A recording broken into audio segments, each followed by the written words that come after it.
అందరికి నమస్తే. రాజకీయం, సినిమా, గమ్మతి ఇచ్చంత్రాలు వైరల్ అవుతున్న వీడియోలు ఇట్లా తీరు వార్తలతో మన మైక్ ముచ్చలు తయారుగున్నాయి. చెల్ల సుషదం పాండ్రి 3,24,000 కోట్లతోని తెలంగాణ సర్కార్ బడ్జెట్ పెట్టింది. అమ్మయ్య, ఇక మన కష్టాలన్నీ తీరినట్టే అని సంబరపడేరు. ఎందుకంటే అన్నిగనం పైసలు ప్రజలకు పంచటానికి కాదు, ఆ పని చేస్తాం ఈ పని చేస్తామని చెప్పేటానికే. అంటే ఖర్చు పెట్టరా అంటే పోయిన ఏడు పెట్టిన బడ్జెట్ మొత్తం ఖర్చు చేసిండ్రా చేయలేదా అనేది చూస్తే తెలిసిపాయే. సరే, ఆ ముచ్చట్లు మళ్ళోసారి మాట్లాడుకుందాం. కానీ బీఆర్ఎస్ పార్టీలు అమరవీరుల స్తూపం కాడ లొల్లి చేస్తున్నారు, అట్లనే పాటలు కూడా వాడుతున్నారు. ఇందాం పాండ్రి.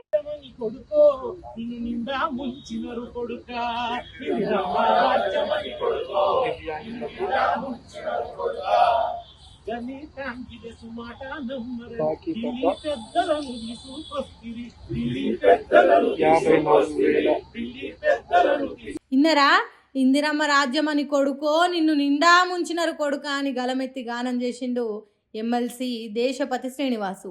ఎన్నికలకు ముందు ఎన్నెన్ని చెప్పింది కాంగ్రెస్ పార్టీ? 420 హామీలు ఇచ్చింది, అరిచేతుల వైకుంఠం చూపెట్టినట్టు చేసింది, కోటి ఆశలు కలిగేటట్టు చేసింది. ఇప్పుడు కొంపలు ముంచుతున్నదని పాట పాడుతుంటే ఎమ్మెల్యేలు ఎమ్మెల్సీలు కోరసిస్తున్నారు. మొదటి సంతకం 6 గ్యారెంటీల మీద పెడతా అని గద్దెనెక్కి సామాన్యుల నడ్డి మీద అన్నట్టు చేస్తున్నారు. అందుకే 6 గ్యారెంటీలకు చట్టబద్ధత కల్పించాలని డిమాండ్ చేస్తున్నారు బీఆర్ఎస్ పార్టీలు. బాకీ కార్డులు చేత పట్టుకొని బరాబర్ అడుగుతామన్నట్టు అసెంబ్లీ ముంగటికి చేరుకున్నారు. ఆటో డ్రైవర్లకు, అమ్మలక్కలకు, కాలేజీ పిల్లలకు, రైతులకు, నిరుద్యోగులకు ఎట్లా హ్యాండ్ ఇచ్చిందో కాంగ్రెస్ సర్కార్ చెప్పుకుంటా అసెంబ్లీకి చేరుకున్నారు. కాంగ్రెస్ బాకీ కార్డులు పట్టుకొని తిరిగిండ్రు. 6 గ్యారెంటీల గురించి పబ్లిక్ మర్చిపోయిండ్రు. మేము మర్చిపోయినామని చెప్తే కుదరది, ఎవ్వరు మర్చినా మేము మాత్రం మరవం. ఇందిరమ్మ రాజ్యం పేరు చెప్పి మోసం చేసిన వాళ్ళను ఇడిసబెట్టమన్నట్టు చేసిండ్రు. అన్నేమో కానీ దేశపతి శ్రీనివాస్ వాడిన పాట సూపర్ ఉన్నదని చాలా మంది సప్పట్లు కొట్టిండ్రు. అలా మీకేమనిపించింది పాటినాక? ఇప్పటి నుంచి వచ్చే ఏడాది దాకా సర్కారుకు ఎంత ఆదాయం రాబోతున్నది, అట్లా వచ్చిన ఆదాయాన్ని దేనికి ఎంత ఖర్చు చేయాలనే అంచనాలనే బడ్జెట్ అంటారు అనేది అందరికి ఎరుకున్న ముచ్చట్నే కదా. అయితే ఇప్పుడు తెలంగాణ సర్కారు అసెంబ్లీలో బడ్జెట్ లెక్కలు చెప్పింది. రాబోయే ఏడాదిలో ఏం చేయబోతున్నాం, ఎట్లా చేయబోతున్నాం అనేది చెప్పిండ్రు. మనం కూడా దాని మీద ఒకసారి ఇగురంగా వివరించుకుందాం పాండ్రి. గడియ రికాం లేదు, గవ్వ రాకట లేదు అన్నట్టు కాకుండా, గొప్పలు చెప్పి షిప్పలు చేతికి ఇచ్చినట్టు కాకుండా, ఈ ఏడాదన్న బడ్జెట్లో అందరికీ న్యాయం ఏమన్నా జరుగుతుందా అని అంజనమేసి చూసినా ఎక్కడ ఏం కనిపించినట్టు లేదు అంటున్నారు. నిరుద్యోగులకు ఇస్తామన్న వృత్తి గురించి బడ్జెట్లో లేదు, ఆడోళ్ళకి ఇస్తామన్న నెలకు 2,500 ముచ్చట లేదు, పెన్షన్లు పెంచి ఇస్తామనేది కూడా ఆ మచ్చుక ఎక్కడ బడ్జెట్లో కనిపించలేదు. సరే, హామీల ముచ్చట పక్కకు పెట్టుండ్రి. కూలింది పేలింది అని చెప్పిన కాళేశ్వరం ప్రాజెక్టుకు రిపేర్కు ఏమన్నా పైసలు కేటాయించిండ్రా అంటే అది లేదు. ఇరిగేషన్ ప్రాజెక్టుల కోసం 29,000 కోట్లు అని చెప్పిండ్రు, కానీ దాంట్లో కాళేశ్వరం కట్టను బాగు చేస్తామని మాత్రం ఖచ్చితంగా ఎక్కడా చెప్పలేదు. చదువుకున్న పిల్లగాళ్ళకు కొత్తగా జాబులు ఇస్తే జీతాలు ఇవ్వాల్సి వస్తుందని ఎక్కడా చెప్పలేదు. అంటే కొత్తగా కొలువులేసుడు కూడా నమ్మకం తక్కువనే. మరి ఇవేం చేయకుండా 3,24,234 కోట్లను దేనికి ఖర్చు చేయబోతున్నారు, అన్నిగనం పైసలు దేనికోసం ఖర్చు చేస్తారు అనే కదా మీ డౌట్ అనుమానం. ఆ ముచ్చట ఆ బడ్జెట్ను అసెంబ్లీలో పెట్టిన వాళ్ళని అడగాలి, మనకేం తెలుస్తుంది చెప్పుండ్రి. వాళ్ళు చెప్తారు, మనం వినాలి, గింతే ఇక ఈ తాప కూడా. బబ్రాజమానం భజగోవిందం, పుట్టబోయే బర్రె చెయ్యబోయే కుండెడు పాలిస్తుంది, నీళ్లు ఎత్తుకు వారుతాయి, సూర్యుడు పడమర దిక్కులా పొడుస్తాడు, చచ్చిపోయిన వాళ్ళంతా బతుకుతారు, గాలి పీల్చకుండా జీవులు బతుకుతాయి. ఏంది పిల్ల అన్ని జరగని ముచ్చట్లు చెప్తున్నది అనే కదా మీరు పరిశానంగా చూస్తున్నది. హాగో అట్లున్నది కాంగ్రెస్ సర్కార్ పెట్టిన బడ్జెట్ ముచ్చట అని బీఆర్ఎస్ పార్టీలు మస్తు కోపం చేస్తున్నారు. హాగో అక్కడ ఎవరో చెవులల్లో పువ్వులు పెట్టుకొని మాట్లాడుతున్నారు. వాళ్ళ చెవులలో పువ్వులు పెట్టింది ఎవరు కావచ్చు? ఓర్ని మాజీ మంత్రులు Jagadish Reddy sir, Gangula Kamalakar sir, MLA KP Vivekananda సార్ల చెవుల ఎవలో పువ్వులు పెట్టిండ్రు కదా. ఇంతకు అవి ఏం పువ్వులు కావచ్చు? కనకాంబరాల, కాసిమల్లె పువ్వులా? ఎవరు సార్ మీ చెవులల్లో పువ్వులు పెట్టింది? ఈ రాష్ట్రంలో ఉండే అన్ని వర్గాల ప్రజలకి చెవిలో పువ్వులు పెట్టిరు తప్ప ఇంకొకటి లేదు. ఓహో, ఉప ముఖ్యమంత్రి బట్టి విక్రమార్క ప్రవేశపెట్టిన బడ్జెట్ గురించా మీరు మాట్లాడేది? అంతగానం మీకు ఏం నచ్చలేదు సారు? కొందరు బడ్జెట్ బాగున్నది అంటుంటే కేవలం వాళ్ళ కుంభకోణాల కొరకు, కాంట్రాక్ట్ల కొరకు, భవనాల కొరకు పెట్టుకున్నారు. హ్యామ్ రోడ్ల నిర్మాణం అని చెప్పి అదొక పెద్ద స్కామ్ చేయడానికి దానికి మార్గం ఏర్పాటు చేసుకున్నారు. కేవలం కొన్ని ఇంకా కొత్త స్కాములు చేయడానికి కావాల్సిన ఏర్పాట్లు మాత్రమే చేసుకున్నారు తప్ప ఈ బడ్జెట్లో ప్రజలకు మేలు చేసేది, ప్రజలకు ఒరిగేది ఏ ఒక్కటి కూడా పెట్టలేదు. 6 గ్యారెంటీల ఊసి కూడా ఇక్కడ ఈ బడ్జెట్లో లేదు. ఇది తెలంగాణ ప్రజలకు ఒక నిరాశ కలిగించిన రోజు ఈ బడ్జెట్ తప్ప ఇంకొకటి ఏమి కూడా దీంట్లో లేదు. ఆగో అట్లున్నదట. అందుకే చెవులలో కనకాంబరం పువ్వులు, బంతి పువ్వులు పెట్టుకున్నారు. అంతకుముందు బట్టి విక్రమార్క బడ్జెట్ ప్రవేశపెడుతుంటే అసెంబ్లీని వాకౌట్ చేసి బయటికి వచ్చిండ్రు.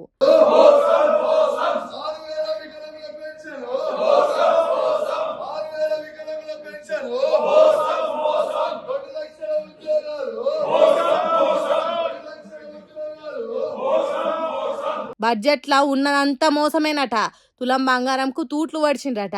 ముసలోళ్ళ పెన్షన్ల శాంక్షన్లకు నోచుకోలేదట. మహిళలకు 2500 కాదు కదా, 5 రూపాయల ముచ్చట కూడా లేదట బడ్జెట్లో. అందుకే చిన్న చిన్న పువ్వులు కాదు, పెద్ద కాలీఫ్లవర్ పువ్వు తెలంగాణ పబ్లిక్ షోలో ఇరికిచ్చి పెట్టిండ్రు అన్నట్టు చెప్తున్నారు బీఆర్ఎస్ పార్టీలు.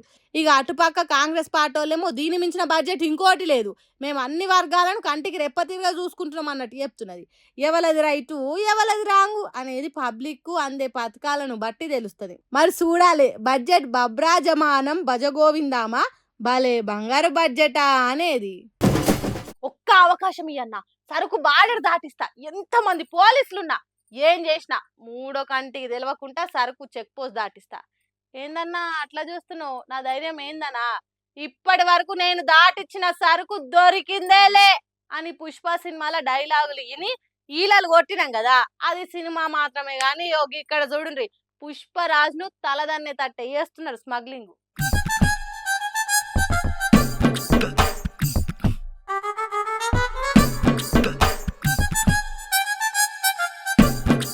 వాడెవడో గాని పుష్పకే పల్కా బల్పం ఇచ్చి పాఠాలు చెప్పేటట్టు కొడుతున్నాడు. ఎవడన్నా బండిలో లోడ్ చేస్తాడు, బానోట్ల లోడే చేస్తాడు. వీడెవడో చాలా శ్రద్ధగా చాలా పద్ధతిగా లోడ్ చేసిండు. జెంటిల్మెన్ పుష్ప మంచి దొంగ సినిమాల సీన్లు మొత్తం కలిపితే ఎట్లుంటుందో అసొంటి ప్లానింగ్ లేచి డ్రగ్స్ తీసుకుపోతున్నారట. మిజోరాం రాష్ట్రం చెంపై జిల్లాల అస్సాం రైఫిల్స్ పోలీసులు డ్రగ్స్ మీద ఓ కన్నేసి దొరకబడితే ఈ సరుకు బయటపడ్డది. చూడండి ఎట్లా దాచిండ్రో ఎక్కడ దాచిండ్రో. వీటి విలువ మొత్తం 23,72,00,000 ఎక్కువనే ఉంటదట. ఏ కొద్దిగా తక్కువ 8 కిలోలు ఉండే మెథాంఫెటామైన్ అనే మందును డీసీఎంలో గీతిరిగా సెట్ చేసి తీసుకుపోతున్నారట. ప్లానింగ్ అయితే పుష్పను మించి వేసినాం కానీ పోలీసులు మనకంటే హుషారున్నారని ఏరియాలా అనే అనుమానం వచ్చి ఎన్ని ఇద్దరు పడ్డా ఖచ్చితంగా పోలీసులకు దొరుకుతాం అనుకున్నారో ఏమో డీసీఎంను అక్కడనే ఇడిసబెట్టి పారిపోయిందట. అరే అంత మంచిగానే ఉన్నది రోడ్డు మీద, దీన్ని ఎందుకు వదిలిపెట్టిండ్రు కావచ్చు అని మొత్తం చెక్కింగ్లు చేస్తే అసలు గుట్టు బయట పడ్డదట. చూడుండ్రి ఎసోంటి దొంగ దందాలు చేస్తున్నారు బడవేగాలు. దేశంలో ఉన్న పరుసు పోరగాన్లకు మత్తెక్కిచ్చి మనీ సంపాదించుకునే ఫాల్తుగాలు తయారైతున్నారు. ఎవడు ఎన్ని చేసినా మీ పిల్లలైతే పైలంగా ఉండుండ్రి. మేము చూస్తలేమా విజయ్ దేవరకొండ సినిమాలు? వాళ్ళు రీల్స్ చేస్తున్నారు, మనము రీల్స్ చేస్తున్నాము. వాళ్ళు ఎవరినో పిలిచి లడ్డూలు పెడుతున్నారు, అన్నదానాలు చేస్తున్నారు.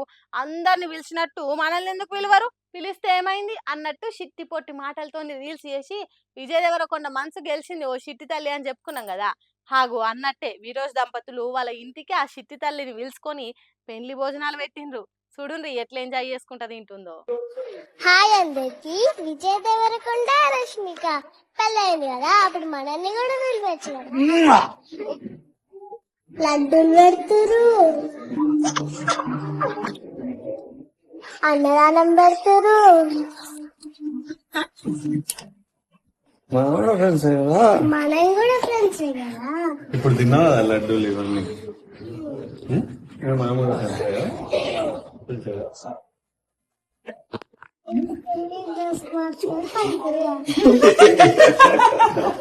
యువర్ లక్కీ తల్లి అనే ఇన్స్టాగ్రామ్ ఐడితోని వీడియోలు చేసే ఈ బుజ్జి విజయ్ దేవరకొండ నచ్చుడే కాదు, ఇంటికి పిలిచి అన్నదానం చేసేటట్టు ప్లేట్ నిండా లడ్డూలు పెట్టి మర్యాద ఇచ్చేటట్టు చేసుకున్నది. కొత్త పెండి జంటని చూడుండ్రి ఎంత ముద్దు చేస్తున్నారో లక్కీ తల్లిని. ఒక్కొక్క ఐటమ్ వడ్డించుకుంటా ముద్దులు పెడుతున్నారు. లక్కీ తల్లి చెప్పిన డైలాగులు విజయ్ దేవరకొండ రష్మిక మందనలు చెప్పుకుంటా సంకనెత్తుకున్నారు. చూస్తే భూమికి జానడు లేదు గాని వీడియోలు చేసి విజయ్ దేవరకొండ రష్మిక మందనల మనసు గెలిచి ఇంటికి పిలిచి ఇత్తారేసి భోజనం పెట్టేటట్టు చేసుకున్నదంటే మస్తు గ్రేట్ కదా. దీన్ని బట్టి పిల్లల తల్లిదండ్రులకు ఏమర్థమైంది? ఏమైంది? ఇది చేయొద్దు అది చేయొద్దు అని కండిషన్లు పెట్టకుండా వాళ్ళకి ఏ దోస్తా చేయనిస్తే చిన్నతనంలోని ఒగ్గిసొంటి గొప్ప పనులు చేస్తారు. జీవితాంతం గుర్తుండిపోయే జ్ఞాపకాలను మూట కడతారు అయ్య వాళ్ళకు. ఈ చిట్టి తల్లిదండ్రులు ఎంత మురిసిపోతున్నారో ఏమో కదా. ఇట్లనే అందరి మనసులు గెలుచుకొని మెగాస్టార్ చిరంజీవి ఇంటికి కూడా పోయి భోజనం చేసి రావాలి. మర్చిపోకురా లక్కీ తల్లి. చూసారా నేను పట్టుకొచ్చిన ముచ్చట్లు ఎట్లున్నాయి. ఇంక నీ ముచ్చట్లతోటి మళ్ళీ కలుద్దాం. అప్పటిదాకా చూస్తూనే ఉండరు మన మైక్ టీవీ ముచ్చట్లు.